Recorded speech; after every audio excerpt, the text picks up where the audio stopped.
Praise the lord. మీ అందరికీ వందనాలండి. ఈ సమయంలో మనం మరొకసారి దేవుని వాక్యంని మనం చూసుకోవడానికి దేవుడు మనకి ఇచ్చినటువంటి ఈ మంచి తరుణాన్ని బట్టి దేవుని స్తుతిస్తున్నాను. మొదటగా ప్రార్థన చేసుకుందాం. మహాపరిశుద్ధ గల మా తండ్రి, నీకు స్తోత్రములు తండ్రి. నాయన నా ప్రభా, ఈ యొక్క రాత్రికాల సమయంలో ప్రభా తండ్రి నాయన నీ సన్నిధికి మరి ఒకసారి వచ్చి ఉన్నాం తండ్రి. నీ వాక్యం ధ్యానించుకోవడానికి నాయన ప్రభా తండ్రి నాయన నేను మహిమపరచడానికి నాయన మీరు మాకు ఇచ్చిన ఈ మంచి అవకాశాన్ని బట్టి మిమ్మల్ని స్తుతిస్తున్నాను తండ్రి. నాయన మరి కొద్ది వాక్యం నాయన ధ్యానించిన ఇంటుండగా నన్ను నిశలో చాటున మరుగుపరిచి నాయన మాకందరికీ కావాల్సిన వర్తమానాన్ని దయచేయమని, అయ్యా ఈ వాక్యంలో మీరుండి నడిపించి మీ నామానికి మహిమ తెచ్చుకోమని యేసు నామం బట్టి ప్రార్థించి వేడుకుంటున్నాను తండ్రి. ఆమేన్. దేవుని స్తోత్రం. మీ అందరికీ వందనాలు. ఆదికాండము 32వ అధ్యాయము మొదటగా మనము 13వ వచనం నుండి కొన్ని వచనాలు చూసుకున్న తర్వాత మళ్ళీ 24వ వచనం మనం వెళ్దాము. ఇక్కడ ఈ సన్నివేశం ఏంటిదంటే యాకోబు ఏశావుని కలవడం. అయితే యాకోబు ఆశీర్వాదాన్ని కొట్టేస్తాడు, అది మనకందరికీ తెలిసిన విషయమే. అయితే ఈ ఏశావు ఏం చేస్తాడంటే యాకోబుని చంపాలని ఎన్నో రోజులు తిరుగుతాడు, కానీ యాకోబు ఆయనకు దొరకడు. అయితే ఇప్పుడు ఎటువంటి సమయం వచ్చిందంటే యాకోబు ఏశావుని ఎదుర్కోవాలి. చాలా సంవత్సరాల తర్వాత యాకోబుకు పెండ్లైపోతుంది, పిల్లలు, భార్యలు, తర్వాత మళ్ళీ పశువులు, ఇవన్నీ కూడా ఆయన వాటి అన్నిటిని కూడా పోగు చేసుకొని ఆయన ఇంటికి రిటర్న్ వస్తూ ఉంటాడు యాకోబు. అయితే ఆ సందర్భంలో ఇక్కడ మనకు ఒక వాక్యం జ్ఞాపకం చేసుకున్నాము. అతడు అక్కడ రాత్రి గడిపి తాను సంపాదించిన దానిలో తన అన్నయ్యైన ఏశావు కొరకు ఒక కానుకను అనగా 200 మేకలను, 20 మేక పోతులను, 200 గొర్రెలను, 20 పొట్టేళ్లను, 30 పాడి ఒంటెలను, వాటి పిల్లలను, 40 ఆవులను, 10 ఆబోతులను, 20 ఆడు గాడిదలను, 10 గాడిద పిల్లలను తీసుకొని మందను వేరువేరుగా తన దాసుల చేతికి అప్పగించి, మీరు మందకు నడుమ ఎడముంచి నాకంటే ముందుగా సాగిపోండని తన దాసులతో చెప్పాను. అయితే ఇదంతా ఈ వర్ణించడం అంతా ఏంటిదంటే ఈ పశువులను వీటన్నిటిని కూడా ఒక్కొక్క దాసునికి అప్పచెప్తాడు యాకోబు. అప్పచెప్పి నాకంటే ముందు మీరు నా అన్న దగ్గరికి వెళ్ళాలి అని వాళ్ళకి ఆజ్ఞ చెప్తాడు అనమాట. మీరు ఈ ఒక ఆయనను పిలిచి నువ్వు ఇంత ఇయ్యాల, ఇంకొక ఆయన పిలిచి నువ్వు ఇంత ఇయ్యాలనేసి చెప్పి వాళ్ళను ముందు పంపిస్తాడు. దేవునికి స్తోత్రం. ఆ తర్వాత ఏం జరుగుతుంది అయితే ఇక్కడ మరి 22వ వచనంలో మనం చూసుకున్నట్లయితే ఆ రాత్రి అతడు లేచి తన 2 భార్యలను, తన 2 దాసీలను, తన 11 మంది పిల్లలను తీసుకొని యబ్బోకు రేవు దాటిపోయెను. యాకోబు వారిని తీసుకొని ఆ ఏరు దాటించి తనకు కలిగినదంతయు పంపివేశాను. అయితే ఇక్కడ 2 భార్యలను తీసుకొని యబ్బే అనే చోటుకు వచ్చిండు అనమాట. వచ్చి ఏం చేసిండు, వాళ్ళందరిని అక్కడ వదిలిపెట్టేసి ఇంకా ఆయనకు భయమైతా ఉంటుంది. ఎట్లా ఏం చేయాలి. ఇప్పుడు మనకి ఏదైనా సమస్య వస్తే లోక సంబంధంగా లేదంటే ఒకవేళ ఆర్థిక సంబంధమైన పరిస్థితులు మనకు తటస్థించినప్పుడు మనం కూడా బాధపడుతూ ఉంటాం, భయపడుతూ ఉంటాం. ఈ సమయం నేను ఎట్లా దాటిస్తానో ఏమో నాకు తెలియదు, దేవుడు నాకు తోడుగా ఉండాలి అని మనము కోరుకుంటా ఉంటాం దేవుణ్ణి. అయితే ఇక్కడ యాకోబు ఏం చేసిందంటే డైరెక్ట్గా దేవునితో పోరాడాలి, దేవుణ్ణి అడగాలి అనే ఉద్దేశంతో ఆయన ఏం చేస్తాడంటే యబ్బో రేవు దాటిపోయిన తర్వాత వాళ్ళిద్దరిని వదిలిపెట్టేసేసి అక్కడికి వెళ్తాడు అనమాట. యబ్బో రేవు దాటిపోయిందనమాట. అప్పుడు 24వ వచనంలో చూసినట్టయితే యాకోబు ఒక్కడు మిగిలిపోయాను, ఒక నరుడు తెల్లవారు వరకు అతనితో పెనుగులాడాను. అయితే ఒక నరుడు ఏం చేసిండంట, ఆయనతో పెనుగులాడిండంట. పెనుగులాట అంటే మీకు తెలుసు అనుకుంటా, ఒకరితో ఒకరు కొట్టుకోవడం, ఫిజికల్గా ఫైట్ చేయడం అన్నమాట. అయితే అది ఎందుకయింది, ఆ పెనుగులాట ఎందుకయింది అయితే ఈ ఎవరైతే వ్యక్తి యాకోబుతో పెనుగులాడుతున్నాడో ఆయన ఒక దేవదూత. ఆ దేవదూత ఆయన దగ్గరికి వచ్చిండనమాట. అయితే అక్కడ ఏం జరుగుతుందంటే రాత్రి అంతా కూడా వాళ్ళిద్దరు పెనుగులాడుతూ ఉంటారు. ఇక్కడ ఏమన్నుందంటే తాను అతన్ని గెలవకుండా చూచి తొడగూటి మీద అతన్ని కొట్టెను. అప్పుడు అతడు ఆయనతో పెనుగులాడుట వలన యాకోబు తొడగూడు వసిలెను. అయితే ఒక నరుడు ఆయనతోని పెనుగులాడుతూ ఉన్నాడు అనమాట. పెనుగులాడుతుంటే ఏమైంది, యాకోబుకు ఆ దేవదూతకు బాగా టఫ్ టైం అయింది అనమాట. టఫ్ టైం అయిపోయి ఏం చేయాలని అర్థం కాలే. అంటే ఆయన ఒక క్షణం వరకు బలహీనమైపోయింది అనమాట. బలహీనమైపోయి ఏం చేసిండంటే ఈ తొడగుట్టి అంటారు కదా, దీన్ని ఇక్కడ నుంచి ఇక్కడికి అక్కడ తొడగుట్టి మీద దేవదూత అతన్ని కొట్టిండు అనమాట. కొట్టేసరికి అక్కడ ఏమైపోతుంది, ఆయనకు పెయిన్ వచ్చేస్తుంది. ఆయన తెల్లవారుచున్నది కనుక నన్ను పోనిమ్మనగా అతడు నీవు నన్ను ఆశీర్వదించితేనే కానీ నేను నిన్ను పోనీయను అని అన్నాడు. అయితే యాకోబు అంటున్నాడు అనమాట, ఏమంటున్నాడు, నేను నిన్ను పోనీయను అంటున్నాడు. ఆయన ఏమంటున్నాడు, తెల్లవారుచున్నది కనుక నేను నన్ను పోని అని అంటున్నాడు. అంటే నువ్వు నన్ను ఆశీర్వదిస్తేనే కానీ నేను వెళ్ళను, నేను నిన్ను పోనీయను అంటున్నాడు. ఎందుకు ఆ మాట అంటున్నాడు? ఆయనకు ఆశీర్వాదం లేదా? ఉన్నదా? ఆయనకు ఆశీర్వాదము ఉన్నది. ఆయనకు భార్యలు ఉన్నారు, పిల్లలు ఉన్నారు, పశువులు ఉన్నాయి, తర్వాత ఒంటెలు అన్నీ ఉన్నాయి. దేవుడు ఆశీర్వదించిండు ఆయనని. అయితే అయినా కానీ ఆయన ఏం అడుగుతున్నాడు, ఆశీర్వాదం కావాలంటున్నాడు. అయితే దేవదూత ఏ దృష్టితోని ఆయన దగ్గరికి వచ్చిండు అని అంటే, ఈ దేవదూత ఆ యాకోబు మనసులో ఏమున్నదో, ఆ మనసులో ఉన్నటువంటి చెడు ఏదైతే ఉన్నదో అది పోవాలని ఆయనతో పెనుగులాడిన అనమాట. పెనుగులాడిన తర్వాత ఇక్కడ ఏం జరిగింది చూద్దాం. అతడు నీవు నన్ను ఆశీర్వదించితే కానీ నేను పోనీయనను. ఆయన నీ పేరేమని అడగగా అతడు యాకోబు అని చెప్పాను. ఏమంటున్నాడు ఇక్కడ, దేవుడు ఏమని అడుగుతుండు, నీ పేరేంది అని అడిగాడు. అంటే ఎందుకు అడగాల్సి వచ్చింది అక్కడ? దేవునికి తెలియదా? ఆయన పేరేంటి దేవునికి తెలియదా? తెలుసు, కానీ అడిగిండు. ఎందుకు అడిగిండు? అడిగితే ఆయన ఏం చెప్పిండు, యాకోబు అని ఉత్తరం ఇచ్చిండు. అయితే ఇక్కడ ఏమంటుండు దేవుడు, అప్పుడు ఆయన నీవు దేవునితోనూ మనుషులతోనూ పోరాడి గెలిచితే గనుక ఇక మీదట నీ పేరు ఇశ్రాయేలే గాని యాకోబు అనబడదని చెప్పాను. అంటే మరి ఇప్పుడు యాకోబు అని చెప్పిండంటే యాకోబు అంటే మోసగాడు అని అర్థం. అంటే నేను మోసగాన్ని అని దేవుని ఎదుట ఒప్పుకున్నాడు.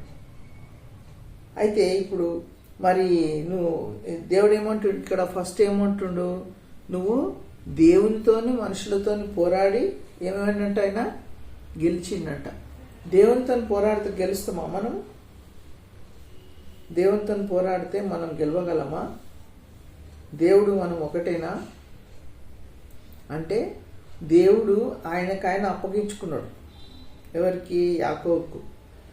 చిన్నపిల్లల్ని మనం చూస్తుంటాం, వాళ్ళు ఏం చేస్తారు, మన ఇద్దరు ఫైటింగ్ చేద్దాం డాడీ, ఫైటింగ్ చేద్దాం అని అంటే ఆ డాడీ ఏం చేస్తాడంటే ఓడిపోయినట్టు నటిస్తాడు, నువ్వే గెలిచినావు బెటా అంటాడు.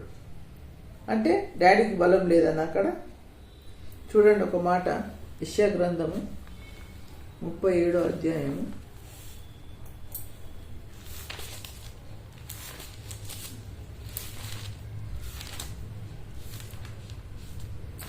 37:36.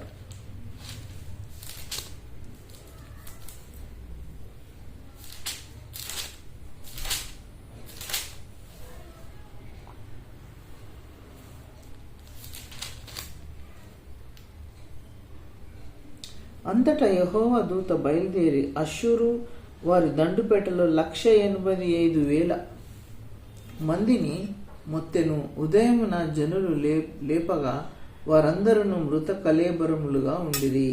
అయితే ఇక్కడ దూత ఏం చేసిండంట, యెహోవా దూత అష్షూరు వారు దండుపేటలో అంటే యుద్ధరంగంలో అన్నమాట. యుద్ధరంగంలో ఏం చేసిండు, 185,000 మందిని ఒక్కటేసారి మొత్తిండంట.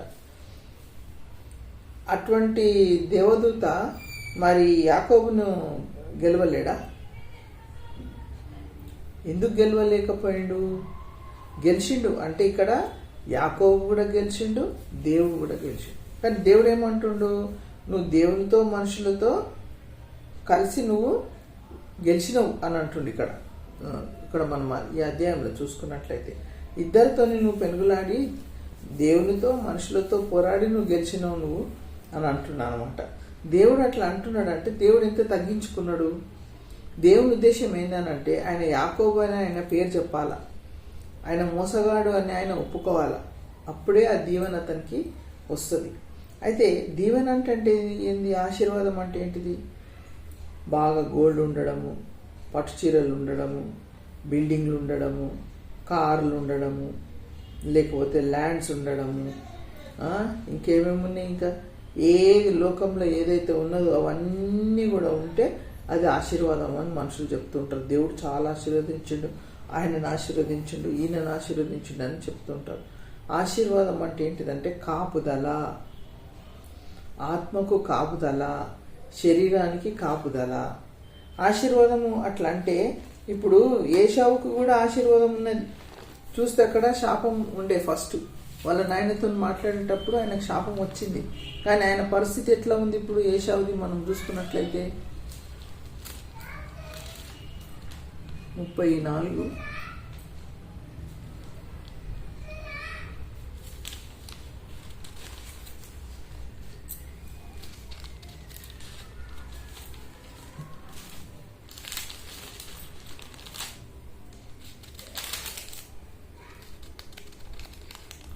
అయితే ఇక్కడ ఏశావుని మనం చూసినట్లయితే ఆయనకు చాలా ఆస్తి ఉందన్నమాట. చాలా మంది ఇక్కడ